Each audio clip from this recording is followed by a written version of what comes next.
There's a moment in every conflict when the battlefield stops being the only story. The missiles still matter. The air defenses still matter. The leaders, the speeches, the military maps, all of that still matters. But then something else begins to take over. The price of fuel, the fear in shipping lanes, the nerves inside financial markets. The question of whether this war is still about military targets, or whether it is now drifting toward the part of the global economy that touches everyone. And that is why this latest turn matters so much. Because what changed over the last day is not just that energy infrastructure was hit again. It is that the political language around those strikes changed with it. According to multiple reports, the United States was deeply unhappy after Israeli strikes hit Iranian fuel depots in a way that went further than Washington expected. And then, almost immediately, Iran's military answered with a warning of its own. If attacks on energy infrastructure continue, similar steps could spread across the region, with oil potentially rising above $200 a barrel. That does not mean oil is going to $200 tomorrow. It does not mean every threat becomes reality. And it does not mean the global system is about to instantly collapse. But it does mean something serious has happened in the logic of this war. Because once both sides are openly talking about energy, nobody is just talking to each other anymore. They are talking to every oil trader, every shipping company, every central bank, every government trying to manage inflation, and every family already exhausted by years of high prices. That is the real story here. This is no longer only about what happens in the skies over Iran or Israel. It is also about what happens when war starts touching the infrastructure that powers daily life far beyond the region. And the first thing to understand is this. The American reaction matters precisely because it suggests a line may have been crossed in Washington's view. When the United States is reportedly dismayed by strikes from its closest regional partner, that is not just a disagreement over tactics. It signals concern about consequences. Not only military consequences, economic consequences, political consequences, strategic consequences. The concern appears to be that striking infrastructure used by ordinary people can backfire instead of weaken resolve. It can harden public sentiment. It can widen the conflict's political footprint. And it can make global markets react long before any physical supply catastrophe actually arrives. That last point is crucial. Oil prices do not wait politely for a full supply shock to arrive before moving. Markets react to risk, to expectations, to shipping disruptions, to insurance costs, to uncertainty, to fear of escalation, and to the possibility that the next strike is broader than the last one. That is why the rhetoric around energy targets is not a side note. It is now one of the central pressure points in this war. And Iran clearly understands that. The warning about regional oil sites and the mention of $200 oil should be understood less as a clean forecast and more as strategic signaling. It is a message aimed not only at Israel, but at the wider region and at Washington. The message is simple. If this war keeps moving toward energy infrastructure, the costs will not stay local. And the reason that message lands is because the Gulf is not just any region. It sits on some of the most important energy arteries on Earth. Even when actual production remains intact, transport risk alone can shake the market. When traders see choke points under stress, when insurers reprice tanker routes, when refiners worry about timing, when governments start thinking about reserves, the economic effect begins before the worst-case scenario ever materializes. That is what makes this story bigger than a headline about one night of strikes. It is about the widening category of what can now be considered fair game. And every time that category widens, markets have to ask a harder question. Where does this stop? Does it stop at depots? Does it spread to export terminals? Does it affect tankers more directly? Does it stay mostly psychological? Or does the fear itself become a form of disruption? Those are different questions, but they all point in the same direction. The more war gets entangled with energy systems, the more the rest of the world gets pulled in, whether it wants to be or not. Now, let's slow down and be precise. There are two mistakes people make with stories like this. The first is to shrug it off and say, markets always panic, this will pass. The second is to leap straight into apocalyptic certainty and say, this means a total economic breakdown. Neither of those responses is good analysis. The better view is this. Energy infrastructure and shipping risk do not need to be destroyed at the maximum level to create real effects. A credible threat, a few visible strikes, interrupted traffic, and uncertainty about what comes next can be enough to move prices sharply and unsettle governments.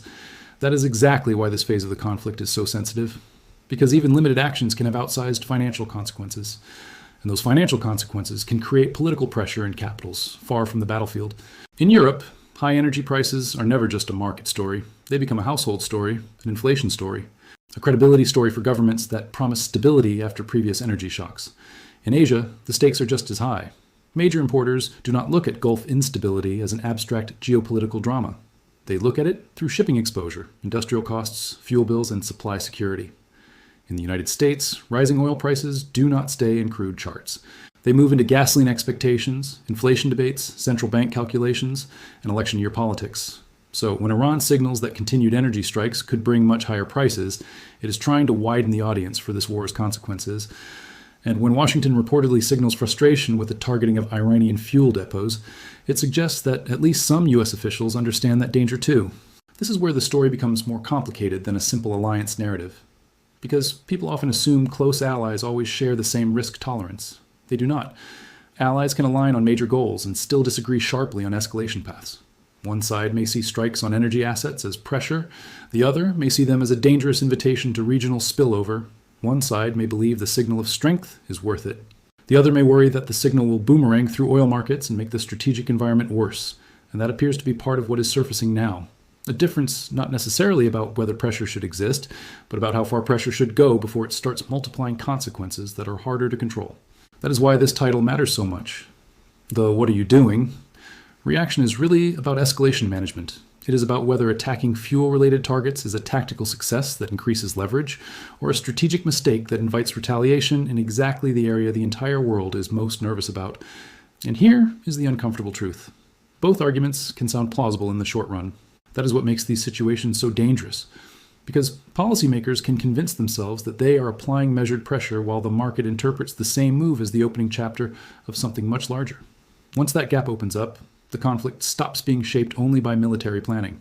It starts being shaped by financial interpretation. That is what we saw when oil spiked sharply.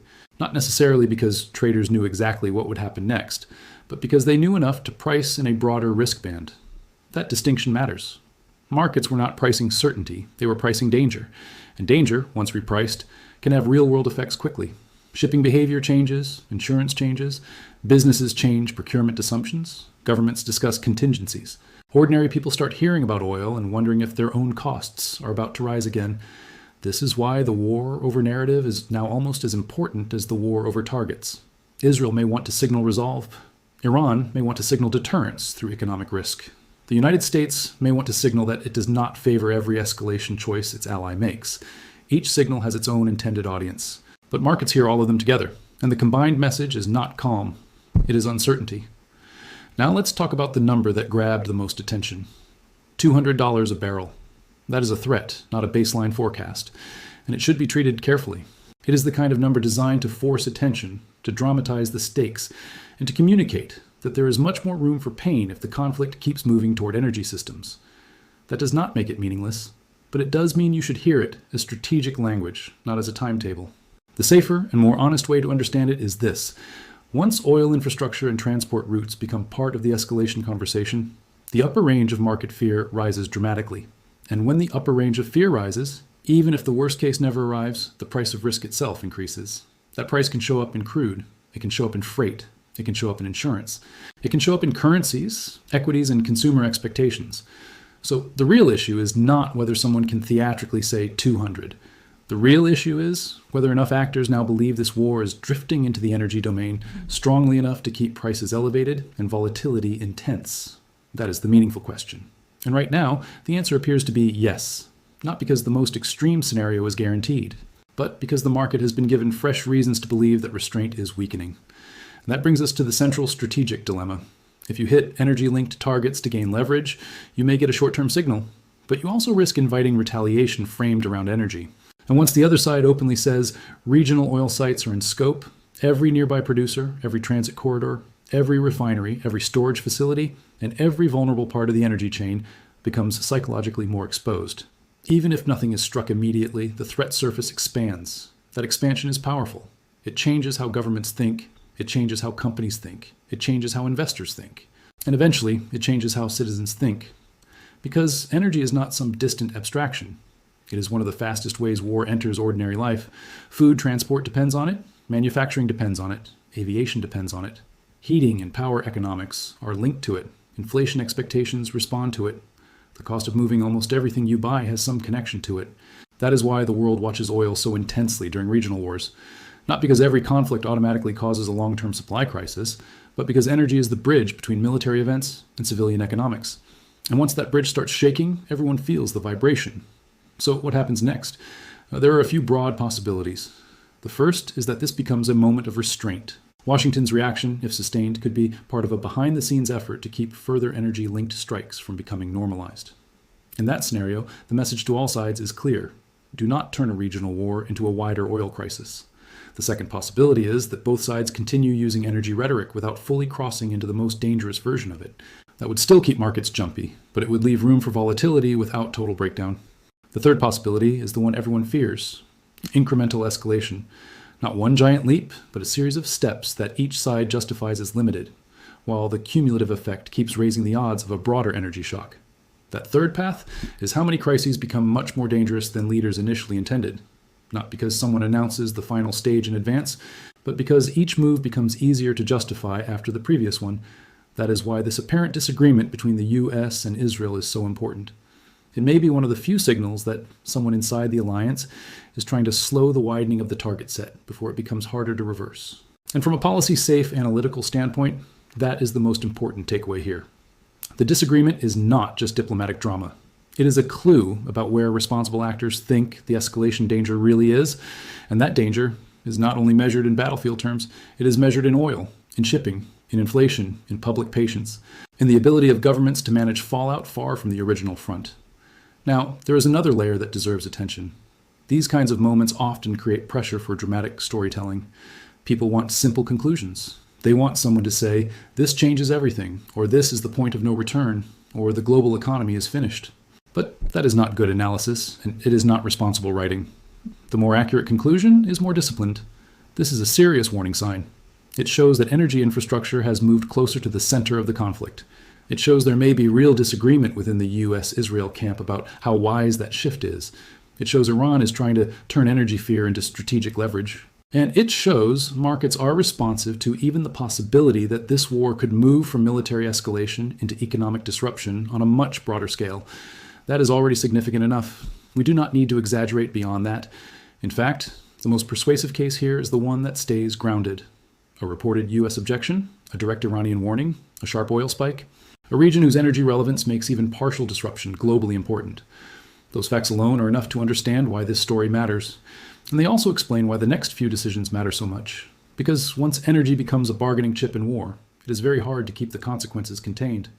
Leaders can try to signal precision, markets hear vulnerability, governments can try to reassure, traders hear risk, officials can say the worst case is not happening, consumers hear that prices are rising again. That disconnect is where pressure builds. And pressure, over time, can change policy. It can change alliance behavior. It can change diplomatic urgency. It can even change military calculations, because a strategy that looks manageable on paper can become much less manageable when the economic reaction is larger than expected. That may be exactly what Washington is worried about now, not simply whether a target was hit, but whether the choice of target widened the war's consequences faster than expected. And if that is the case, then the reported American reaction is not just a complaint. It is a warning that escalation in the energy domain is different from many other forms of escalation. Because when fuel systems and oil sites enter the picture, the audience becomes global immediately. And once the audience is global, the pressure is no longer only military. It becomes economic, diplomatic, and political all at once. That is why this story deserves careful attention without sensationalism, not because doom is guaranteed, but because the threshold for worldwide consequences is lower than many people assume. You do not need every refinery burning to get an energy shock. You do not need every tanker halted to get a freight shock. You do not need a permanent blockade to create serious market stress. Sometimes all you need is a believable expansion of risk, and that is what this moment looks like. A broadening risk field. A market reminder that energy conflict has unique power. And an uneasy sign that even allies may not agree on how far is too far. So here's the bottom line. The most important development is not the slogan, not the dramatic number, and not the emotional reaction online. It is the fact that the conflict appears to have touched a nerve in the one area almost every government fears most: energy stability. The United States reportedly signaled concern after Israeli strikes on Iranian fuel depots went further than expected. Iran then signaled that if energy attacks continue, regional oil infrastructure could become part of the response, warning of the possibility of much higher oil prices. And the market reacted by showing how little comfort there is when war and energy begin to overlap. That does not mean the worst outcome is locked in, but it does mean the margin for error is getting thinner. And in conflicts like this, that is often the moment to watch most closely. Not when leaders sound the loudest, but when the cost of a miscalculation starts spreading beyond the battlefield. Because once war reaches the price of energy, It is no longer just a regional story, it becomes everyone's story.